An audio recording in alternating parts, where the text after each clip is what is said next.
వ్యాధి కలది అని పరిశుద్ధ గ్రంథమైన బైబిల్ తెలియజేస్తుంది. హృదయంలో నుండి వచ్చే ఇచ్చలన్నిటిని బట్టి మానవుడు తన ఇష్టానుసారంగా జీవిస్తూ కామ, క్రోధ, లోభ, మోహ, మదమాశ్చర్యములతో ఈ లోకంలో జీవించేవాడుగా ఉంటూ వస్తున్నాడు.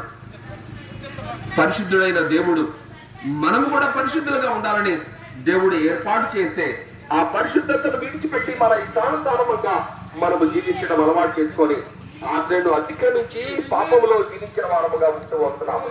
పరిశుద్ధ గ్రంథమైన బైబిల్ తెలియజేస్తుంది పాపం వలన వచ్చు జీతము మరణము అని. అవును ప్రియ దేవుని బిడ్డలారా, మనము పాపము చేస్తూ ఈ లోకంలో జీవిస్తూ ఉన్నాము. ఈ విధంగా ఉదయం లేచిన దగ్గర నుండి మనం ఏదో ఒక పని చేసుకుంటూ అనేక రకాలైన దుర్వ్యసనాలతో మన జీవితాన్ని పాడు చేసుకుంటూ ఈ లోకాన్ని మనం విడిచిపెడితే మనం ఎక్కడికి వెళ్తాము?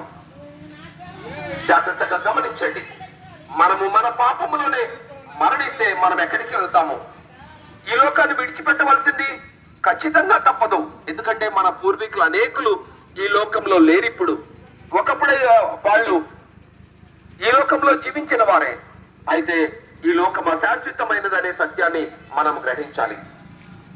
అలాంటి అశాశ్వతమైన లోకంలో మనము 70-80 సంవత్సరాలు ఈ లోకంలో జీవించి ఆ తర్వాత ఈ లోకాన్ని విడిచిపెట్టే మానవుడు ఎక్కడికి వెళ్తున్నాడు?